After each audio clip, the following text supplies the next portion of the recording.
What was the best "you have no power here" moment you have ever seen? I worked for 8 years servicing communications equipment on site. 5 of those years were as the department manager. When oil was found in our area, we got so busy we could barely even think. Most of my team were pulling 12-plus hour days, 6 days a week, and we were struggling to hire people quick enough. One day, the CEO texted and said he hired an assistant manager for me, which was something I desperately needed. I was dirty as hell from my previous job and swung by the store to pick him up and take him to one of our sites where he would be doing paperwork. The moment he got in the truck, he immediately started talking shit. He started telling me about how everything we were doing is fucked up, and the department manager, less than my name, greater than, was a total moron, and he would have my job within a few months.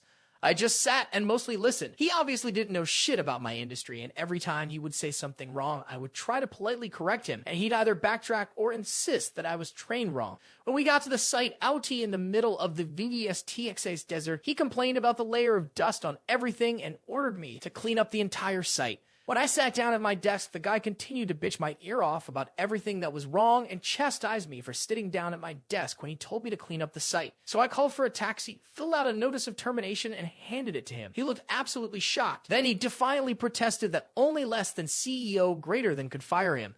I said, "In less than my name greater than, right?" He sheepishly nodded. So I stuck my hand out for a handshake and introduced myself.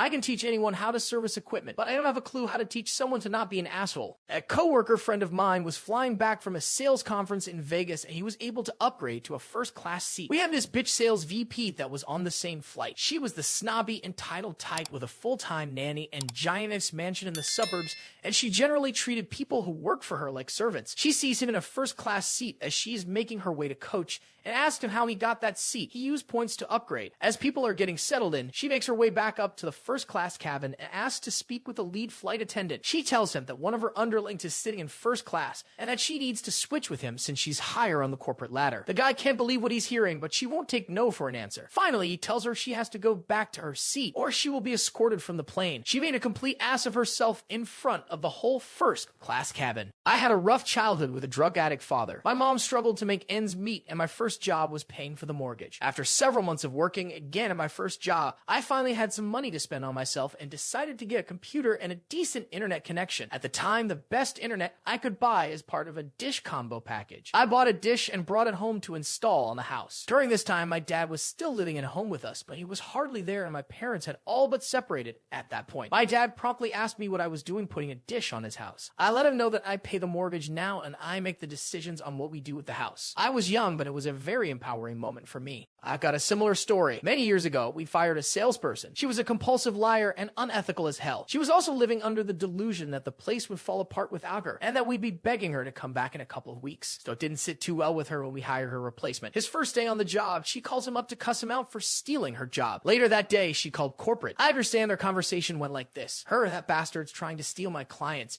He's going around town telling people he replaced me. Corporate, he did replace you. Harass him again or any other employees and we're calling the cops. That finally convinced her that we were going to be begging her to come back. Had an old boss who was a complete and total bastard. He was actually my boss and wasn't supposed to interact with us unless it was through our boss, but he just loved trying to make everyone under him squirm. The company had forced him to go to training twice because of how he spoke to people. One day I get a call at home from him and he just starts unloading cursing, name-calling, insulting over some technical issue he just found out about. After a couple of minutes, I just looked at my phone and hung up on him. The next day, I get called into a meeting with his boss, who basically wants to know who the fuck I think I'm hanging up on this guy. I calmly explained that no one gets to yell at me on my time in my home on my phone. You have to wait for me to be on the clock to pay me for that privilege, and I'll gladly take that money. If I'm busy being yelled at, I'm not busy with anything else. Seemed to work. My normally very sweet, supportive mother was a terror to drive with when I was on my learner's permit. She'd scream, shout, brace herself against the dash. It got to a point where I'd jump anytime she made any sudden movements while I was driving because I thought she was going to scream at me. In my early 20s, I got the first car that I bought myself, paid insurance on, and the like. I was driving through a construction zone and she tried her usual thing. When I told her to knock it off, she said, "I can do what I want, basically." I said, "Not in my car. I'm done with you acting this way. If you don't knock it off, I'm going to drop you off at the next rest stop shop and dad can pick you up. My dad was following us in my parents' car, so I wasn't ditching her. She'd just be transferring cars. After that, it all stopped. She may be doing it in her head, but she doesn't do it on the outside anymore. The fuck of all is, now that I'm a pretty experienced driver, I can tell you she is one of the worst drivers I've ever ridden with. I was working as a consultant for a company. There was a bit of a competition between me and this guy. Company starts to have some financial issues, so I leave and start working for a client of theirs. Shortly after joining, they bring in this guy I was competing with at my old job. He was technically my equal, except now I was employed by the client and he was just a consultant. He was trying to one-up me during meetings, and my boss told him that decisions are made by the company, not the consultants. It felt good. I worked at a Walmart as a cashier, and the assistant manager there was a dick. He would insult everybody working there and forced us sometimes to do work above our pay grade. 6 months later, me and him got transferred to another Walmart that was just built, and they needed to pick a manager and assistant manager, some random manager, but I got assistant manager. I guess all the complaints on the assistant manager basically gave him a demotion. So one day he was ordering the other cashiers around, that I pulled him to the side and told him that if he kept pulling the same shit around, he would be out of here. I haven't heard anything from him since. I worked at a movie theater, and some customers were adamant that a staff member had stolen their wallet after they dropped it. Turns out that these people just couldn't see and found the wallet once they actually looked for it. They got irate with literally everyone, from the mall security to the managers to the staff. Mall security finally said, "Get the fuck out," and the customers went, "You can't say that. This isn't your theater. We're customers." Mall security guy promptly said, "This is my mall, and I can do whatever the fuck I want." When I was in high school, I worked at Popular Warehouse Club selling computers on the weekends. I was hired by the store manager via referral of a friend. I loved computers, and they thought I'd make a good salesman, so my job was to stay in the computer department and sell computers, nothing else. Well, one of the shift managers didn't like that and insisted that I needed to go fold clothes for a while, as in half my damn shift. I told him that the store manager had instructed me never to leave the technology department, but he insisted. This went on for several weeks. The store manager showed up one weekend when both the power trip and shift manager and I were working. The store manager walks up with the shift manager close behind. Store manager slaps a stack of green bar paper. This was a while ago, down onto a shelf, and points to some highlighted numbers. He looks at the shift manager and says, "Do you see this? This is our average technology sales numbers for the weeks you are on shift. See this number over here? This is our average technology sales numbers for weeks you are not. At this point, it would be more cost effective for me to simply fire you. What do you think of that solution?" The guy stammers and stutters like a toddler caught bullying another kid on the playground. Fortunately, the dude wasn't fired, but the store manager made it clear that when I was on shift, I was not to leave the technology department unless I was on break or there was a fire in the store. That shift manager never said another word to me. When I was still a child, I saw how abusive my grandparents were to my parents when they used to stay in their house during their early years of marriage when they were broke. They are forced to accept the abuse and swallow their pride, knowing that they're still indebted to them and had nowhere to go. Once they have enough money to leave my grandparents, they move to a small rented house. My grandparents came for an unannounced visit and berate my dad for living in such a shanty house and how ungrateful he was for leaving their home. My dad was silent until they start blaming my mother for being a wife that brought bad luck to my dad and how she poisons him into moving to a new home. My dad weren't having any of their bile anymore and kicked them out. They stopped talking until my grandfather was dying of leukemia. My mom was the one who persuaded my dad to see him before he passed. My job right before my current one, property manager. The other was an absolute prick. He was heartless and rude and racist, and I loathed him. I hated every day going into that job, but I needed the money. I was applying daily to my dream company in hopes that eventually I'd be accepted. In the meantime, every time I complained or mentioned something to my supervisor, I was told to shut up and get on with it. He was paying me too much to have opinions. 3 years after, we were a small office and the receptionist and assistant prop managers had quit. I finally got accepted into my dream company and happily put in my 2-week notice. In desperation, he offered me more money, a higher position, better benefits, which were laughable. When I said no, he asked why. I have never felt more gleeful than the moment of when I said, "I don't know, I'm not paid to have opinions here." That was a year ago, and even now, the look on his stupid old face gives me joy to this day. I work at a hotel. It's high-end, so we often take the approach of just appeasing guests no matter what, so I frequently have to bite my tongue. However, we have a very desirable parking lot, and when people poach it, we boot them. I love enforcing these because I don't have to bite my tongue or apologize as they are guests. My favorite one was this. Girl parks and walks to neighbor hotel. Our GM happens to be in the lot and says, "Hey, just fine. This is parking for X hotel, not so-tel." She proceeds to say, "Fuck you," flips him off, and walks into neighbor hotel. GM calls me and tells me. I giggle, grab the boot, and slap it on her car. She comes back screaming and ranting. I tell her the cost is $200. She calls the police. The police ask, "Is this a private lot?" "Yes." Ock then paid him. She refuses to pay and storms off.